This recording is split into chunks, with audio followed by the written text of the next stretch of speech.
All right, no filter MMA family. This is your boy BJ, and I am back with another live stream, guys. Okay, so here we go. Here we go. Lot of news. The UFC is going. This coronavirus is really impacting the UFC hard. Like it's hitting the UFC real hard. You know what I'm saying? I mean, it's just a lot. I mean, from Khabib to this whole Kamaru Usman and Jorge Masvidal debacle to the Conor McGregor supposedly supposed to be fighting Tony Ferguson for an interim title. Like, what the hell is going on? What the hell is going on? Marcus Bell, what the hell is going on, man? You see the title I got on the screen, man. This is a clusterfuck, bro. This is a clusterfuck. So let's talk about this clusterfuck, Marcus Bell. What you think, man? Let's talk about this shit. So first of all, the first thing I got up on the screen, Valentina Shevchenko out of UFC title defense due to leg injury. This one came out of left field. This came out of left field. Like, it's like right now,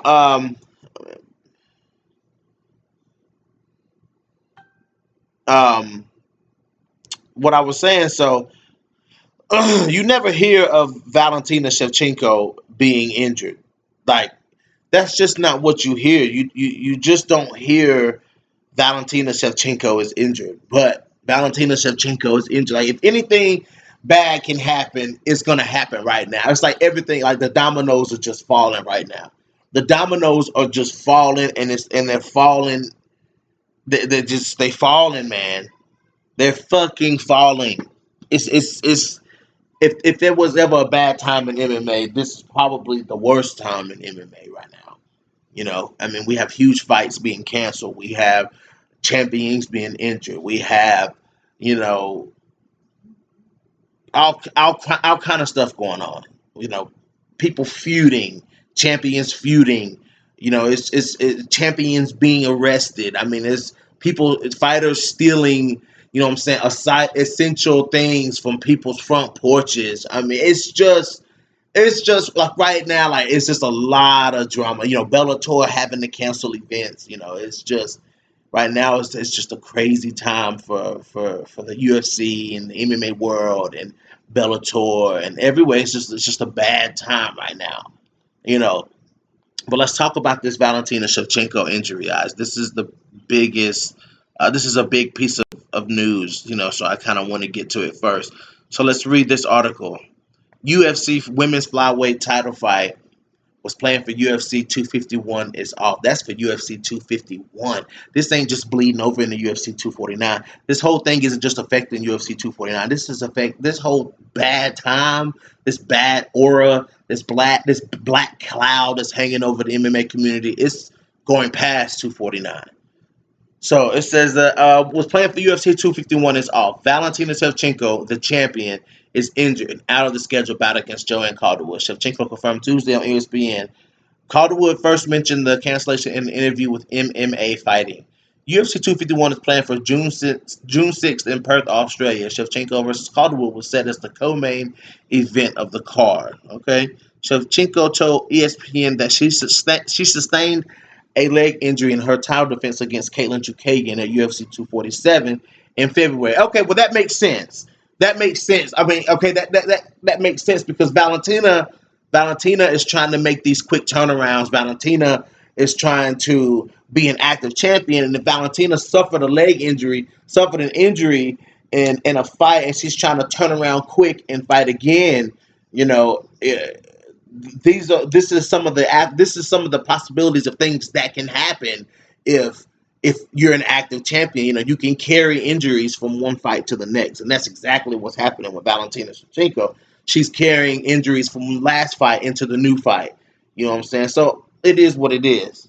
Okay, I kind of understand this a little bit better now.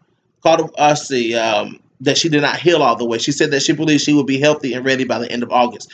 That's not too long of a wait from what we already were. I mean, June, July, August. I mean, possibly September because the end of August.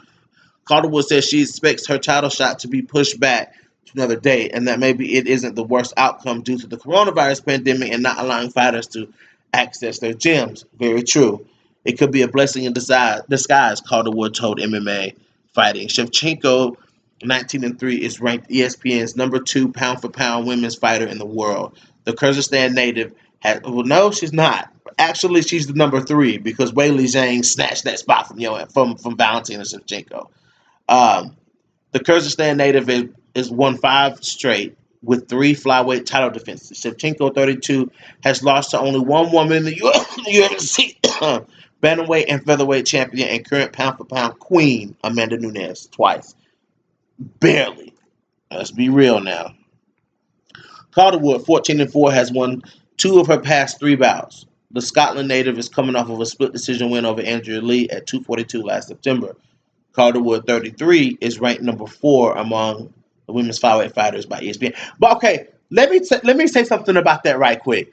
Let me say something about this right quick. So I've been wanting to mention it. So Joanne Calderwood gets a title shot off of beating Andrea Lee. So would Montana De La wait a minute, and Andrea Lee was on a losing streak. So if Montana De La Rosa had beat Andrea Lee, would Montana De La Rosa be fighting for the title?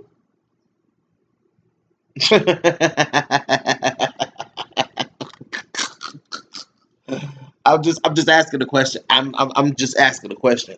If Montana De La Rosa had beat Andrea Lee, would Montana be fighting for the title? Because I'm pretty sure Andrea Lee went on a losing streak after beating Montana De La Rosa. Let me figure this out. I'm pretty sure. Let me see. Let me just look at her record real quick, y'all. Because I don't want to say stuff that's not true. Mixed martial arts record. Yeah, yeah. She beat Montana De La Rosa, okay, and then lost to Joanne Calderwood, and then lost to Lauren Murphy. So she was coming off. Okay, well she wasn't. Okay. So she lost to Joanne Calderwood before she lost to Lauren Murphy. But so which even strengthens my point. So if Montana De La Rosa had beat Andrea Lee, then they probably would have made Calderwood fight De La Rosa. Okay, I'm just saying, would De La Rosa had gotten a title shot if she was coming off of a win over Andrea Lee? Marcus Bell, you know what, man? Don't start your shit, Marcus Bell. Don't start your shit. Don't start your shit, Marcus Bell. It's too fucking early. I'm just asking a question, Marcus Bell. You know what I'm saying? They probably would have made her fight Joanne Calderwood. In my opinion, she beats Joanne Calderwood. So, you know what I'm saying? I mean, what you trying to say? Anyways, let's get back to the article. Okay, Calderwood 33 is at number 4 among women's flyweight fighters by ESPN. UFC 251 does not yet have a main event officially booked, though a featherweight title defense by Australian native Alexander Volkanovski is expected. Is there any more on this article? Okay, that's more. That's talking about Bellator. Yeah, guys. So I mean, what could go on? What could go on at flyweight? You know what I'm saying? Because the UFC is probably gonna try to make fights sooner than later. You know what I'm saying? The UFC is gonna try to make fights sooner than later. You know what I'm saying? So Valentina is injured. Should there be an interim flyweight belt? Should there be an interim flyweight title? Because Valentina says she's going to be ready at the end of August, but we don't know. We don't know when Valentina going to be ready. We don't know when Valentina going to be ready. So should there be an interim flyweight title fight? I'm just saying. Why would they not do an interim flyweight title fight? You know what I'm saying? Joanne Calderwood versus, let's see, they're not gonna give Jessica Eye another title shot. They're not gonna give Jessica Eye another title shot. Against who? Caitlin Chukagian? I mean, who else? Lauren Murphy? No. The only person that it would make sense if they did do an interim title fight at flyweight, it would be Montana De La Rosa. Montana De La Rosa lost to Andrea KGB right before she fought Joanne Calderwood. Joanne Calderwood's win over Andrea KGB got her the title shot. Montana De La Rosa looked good in her next fight against Mara Romero Barella. Andrea KGB lost to Lauren Murphy. Do an interim title fight with Montana De La Rosa versus Joanne Calderwood. I mean, that it's not like that would not make sense. It's not like it would not make sense to put Montana De La Rosa in an interim title fight. I mean, she's only lost one fight in the UFC. I mean, so why would you not put in the rankings are garbage? The rankings are bullshit. Fuck the rankings. The rankings are bullshit. You can go look at them rankings and throw them rankings in the trash. You know what I'm saying? You can throw the UFC flyweight rankings in the motherfucking trash. I'm telling y'all, it would not be crazy to put Montana De La Rosa in an interim title fight with Joanne Calderwood. I just explained how. Joanne Calderwood beat Andrea KGB Lee after KGB beat Montana De La Rosa. By Joanne Calderwood beating Andrea Lee, she got a title shot. So, okay. So Montana De La Rosa lost to Andrea KGB Lee, but went on to dominate her next fight. And Andrea KGB Lee went on to lose her next fight. So why not put De La Rosa in there with Calderwood and make it an interim title fight? I'm down for that. I am totally down for that. And the winner of Calderwood Calderwood De La Rosa becomes the interim champion and goes on to fight Valentina when she's healthy. If Joanne Calderwood is worthy of if beating Valentina Shevchenko, then she would knock off somebody like Montana De La Rosa, right? Right? If Joanne Calderwood is worthy of beating up Valentina Shevchenko, then she would knock off Montana De La Rosa. She would knock off De La Rosa. I'm just saying that's what everybody else, that's what y'all listening to this is gonna think. You know what I'm saying? If they did do something like this, she should knock off Montana De La Rosa. Am I right or wrong? She should. Might end up using Jessica Eye as a pathway for someone else to get a title shot. Yeah, well, they did. They gave her to Viviane Araújo. They already did that. They already did that, and Jessica I knocked off Viviane Araújo. You know what I'm saying? So they've already tried that. They've already tried to give somebody to Jessica, and Jessica I beat them, and Jessica I ended up beating Araújo. That's crazy. But they're not going to give Lauren Murphy a title shot. Like Lauren Murphy, they're not going to give. Oh no, I keep forgetting. There is Roxanne Modafferi in there. My bad for not mentioning Roxanne Modafferi. There is Roxanne Modafferi. Joanne, did Joanne Calderwood fight? Did she fight Roxanne already? Let me look and see. Let me check my. Let me see. I don't think they fought Calderwood.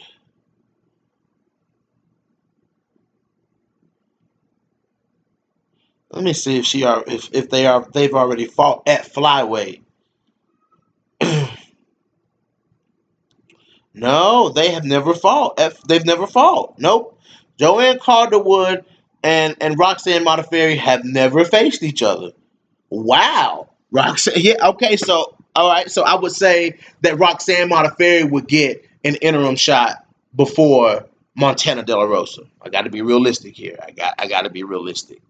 You know what I'm saying? So if they did do like an interim, they would probably do, because Roxanne Modafferi is streaking, beating Antonina Shevchenko and Basic Barber back to back. Forgot about that. So Roxanne Modafferi versus Joanne Calderwood for an interim flyweight belt. You can't set that shit up no better than that.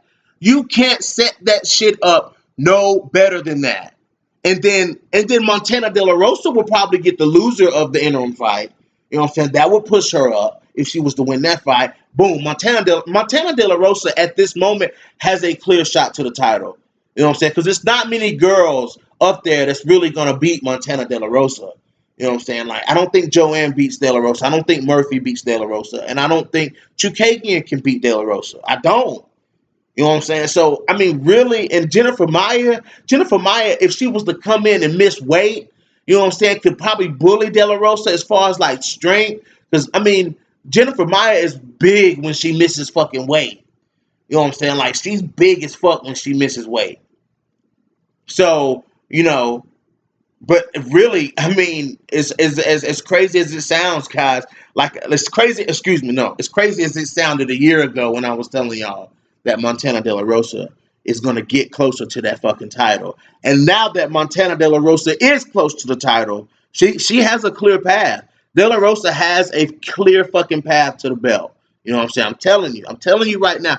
Jillian Robertson, not so much. I love Jillian Robertson to death, guys. You know I'm a big Jillian Robertson supporter. Jillian's got a harder road to the belt than De La Rosa because of Jillian's fight style. You know what I'm saying? So if Robertson can grind her way all the way through the division, you know what I'm saying, then that would speak volumes for Jillian Robertson. But it's going to be tougher for Jillian than it is for Montana. You know what I'm saying? But Joanne Calderwood versus Roxanne Modafferi could most fucking definitely happen. That would be dope. That would be dope if they did that. That'd be dope as fuck if they did that. So I'm gonna move on from Valentina Shevchenko, man. Move on from the flyweight division because I could talk about that division for fucking ever. Guys, this feud between Masvidal and Kamaru Usman, man, this shit is starting to bring a lot of eyes to that fight. You know what I'm saying? Because Jorge Masvidal was one of the people who raised his hand and said, "Hey, I'll go fight Tony Ferguson." So that makes it interesting that I think that kind of bought. To be honest, I think that kind of bought Kamaru Usman out. You know what I'm saying? By saying, him seeing Jorge Masvidal say, "Hey, I'll fight." Kamaru was like, "Oh no, motherfucker! Oh no, motherfucker! You got me to worry about. You got to worry about me, homie." You got to worry about me before you worry about going to fight somebody else. You know what I'm saying? So this is huge. I want to see. Hold on, guys. I'm gonna try to make this video work. I want to hear what he said. I want to play it for you guys. Let's see.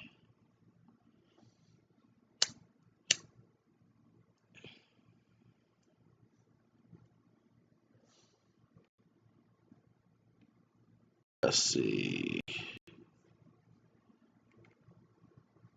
I don't know, guys. My computer acting kind of wonky. I don't know if it's gonna let me do it.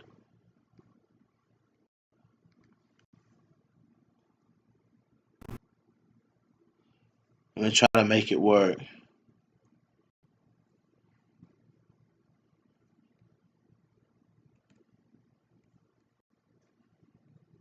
All right, man.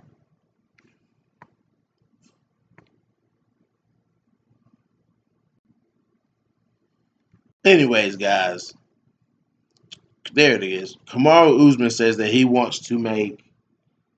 he, he said he doesn't care if they fight in an arena with no people in it because he wants to hear Jorge squeal like a pig.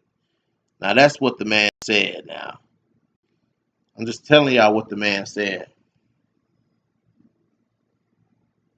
Hey, are we online here? Are we here? Are we here? Are we here? Are we here?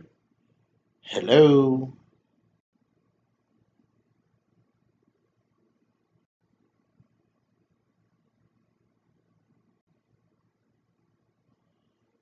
Are we here?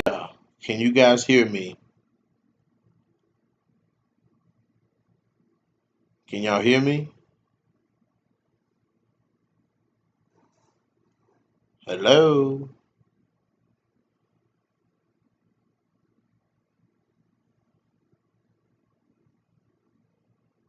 Wait a minute, guys. I'm getting an error message on my end over here.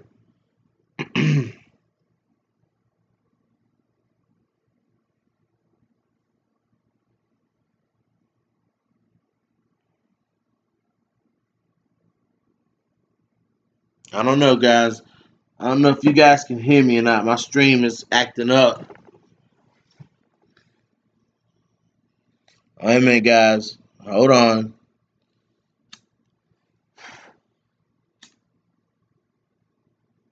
Something crazy is going on with my computer.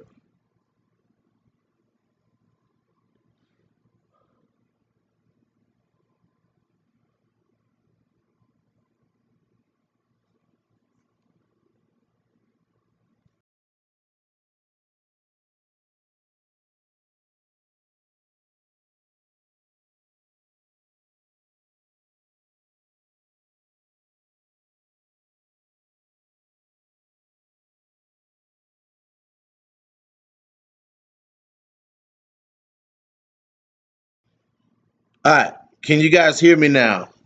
I'm back. I'm back. Let me know if y'all can hear me.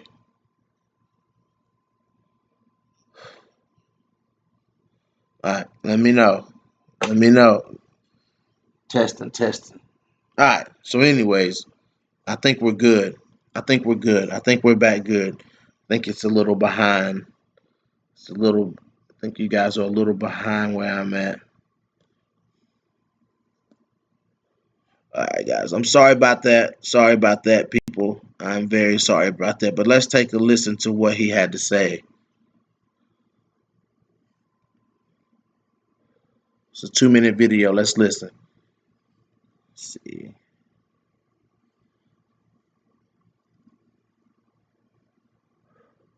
Sorry about that, guy. I don't know what was going on with my computer.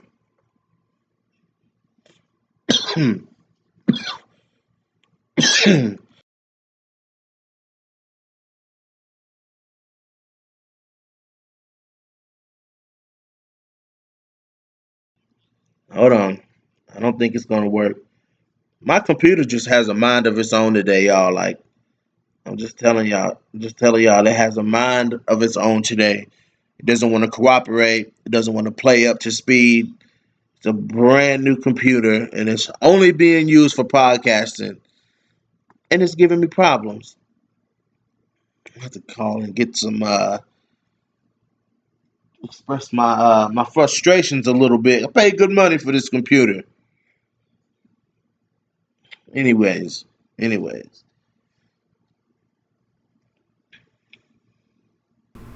Anyways, he says that he doesn't mind fighting Jorge Masvidal in an open arena. I mean, an arena with nobody in it. He said he doesn't mind at all. He said he wants to hurt him. He did a whole video. I was planning on playing the video. I hadn't heard it myself.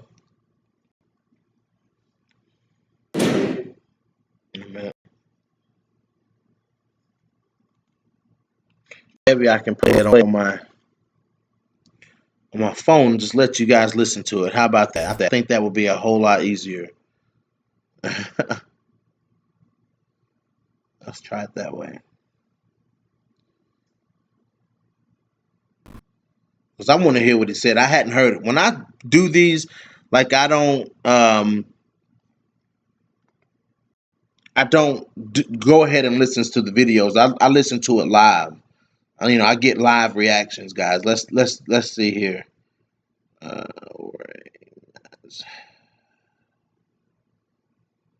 See if I can pull this video. There it is.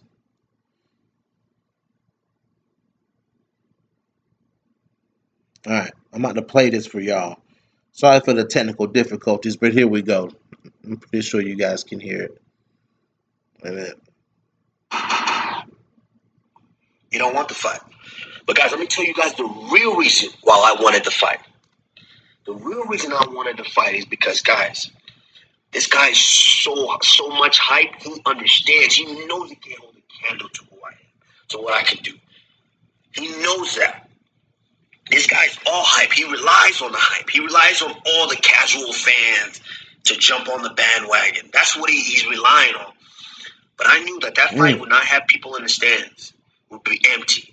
So old school wrestling style, like I've been doing way back in high school. Just us in the gym. We don't need the crowd. We don't need anybody. You know why, guys? Because I want you guys to hear what I'm going to say to him in there. I want you guys to hear every blow.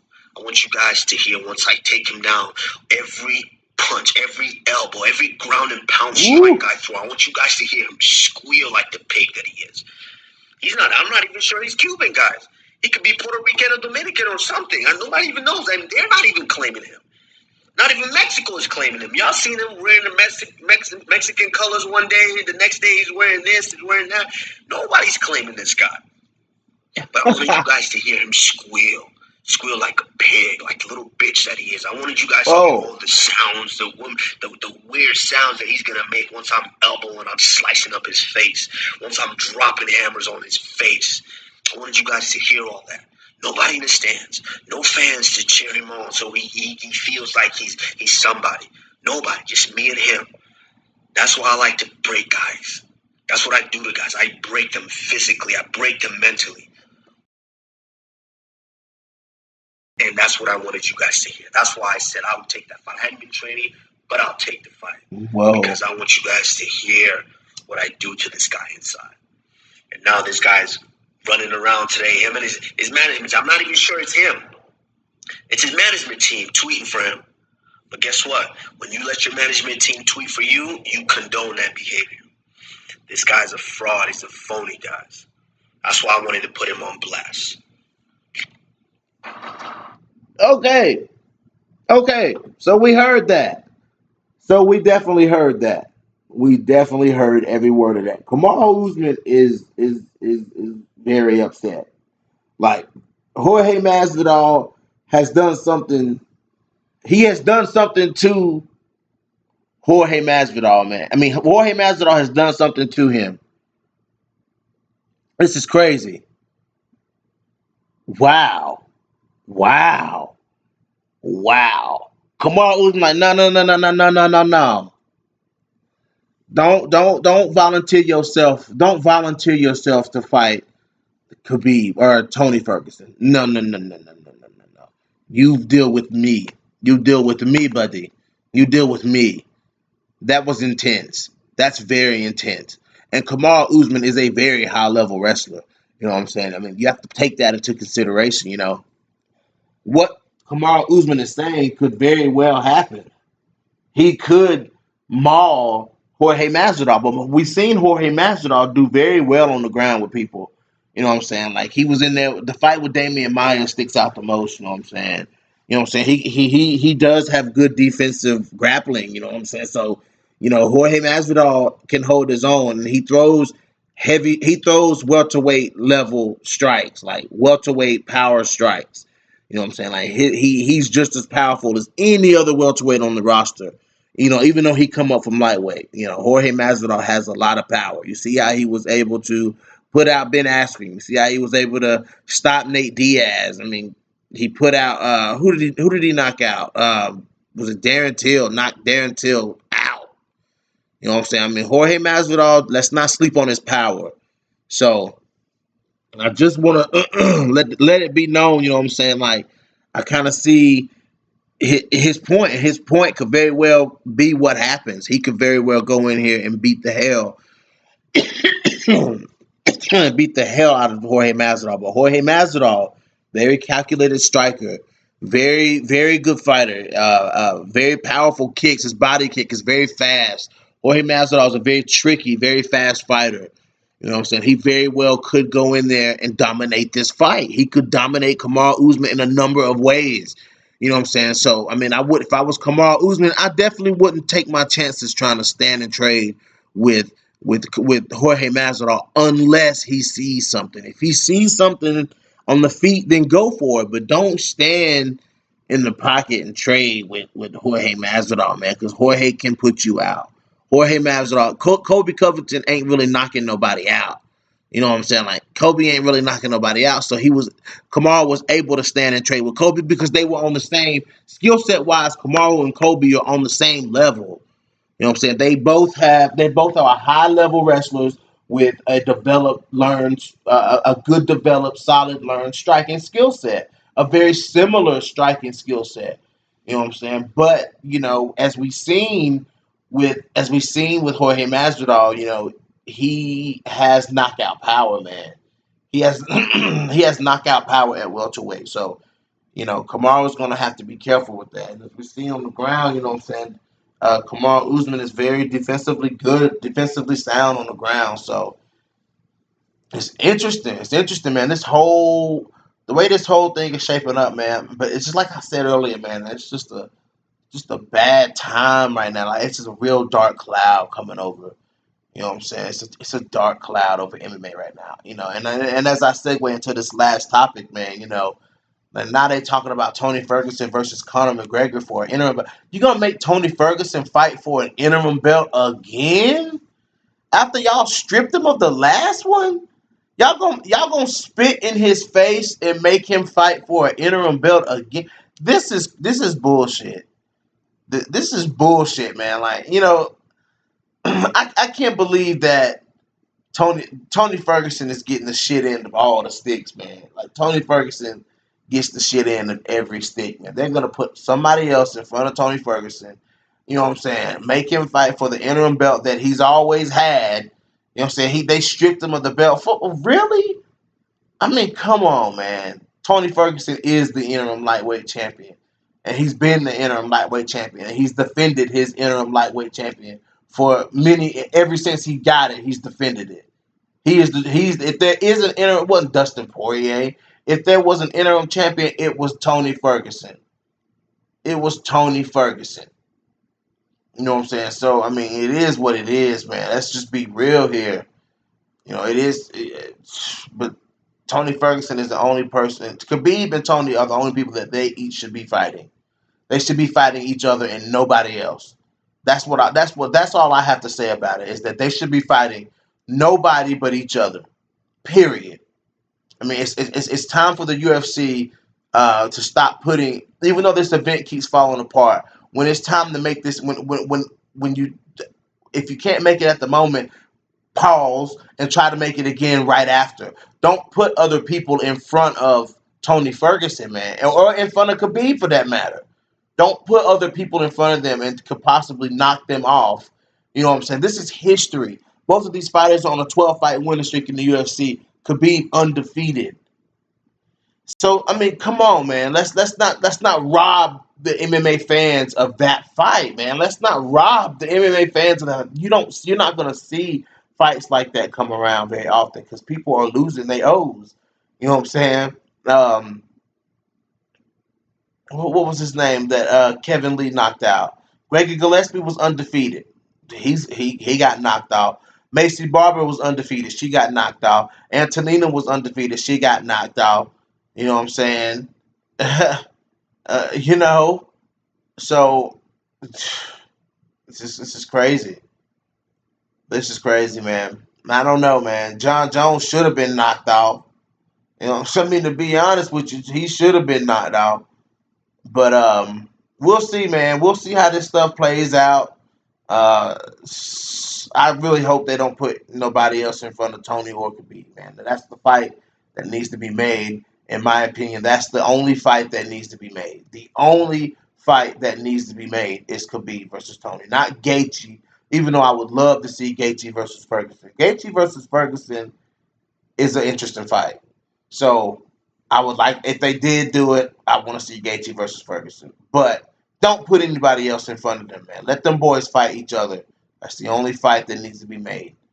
That's the only fight that needs to be made. Not Conor versus somebody for an versus Ferguson for an interim belt. I mean, just no, no, no.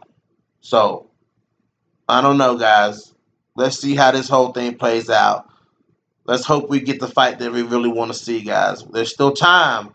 There's still time. And then, of course, the rumors that there were available flights from Russia to New York and that Khabib purposely didn't take them. Those rumors are swirling. The ducking rumors are swirling. You just don't know what to believe right now. It'll be a few days before we know what really happened. Once Ariel or somebody gets their hands on the fighters and let's hear the fighters talk. You know what I'm saying? I wish I could get my hands on them. I'll be honest with you, man. I ought to shoot my shot because I would love to get my hands on Tony Ferguson right now, man. And just talk to him and see, you know what I'm saying, like where his head's at and how he feels about what's going on with the situation, man. And like what is he expecting? I would love to ask him, like, what are you expecting to happen? So, you know, let's hope we get those interviews. We find out what really is going on here. We get some solid answers. 249 is hanging in limbo. So let's see what we can make happen, y'all. I don't know. As these stories unfold, you guys know I'll keep covering them. As these stories come, I will cover. This is your boy BJ back from No Filter MMA. Drop those comments in the comment section. Hit that like button, hit that dislike button. If you haven't already, hit the subscribe button. And I'm out.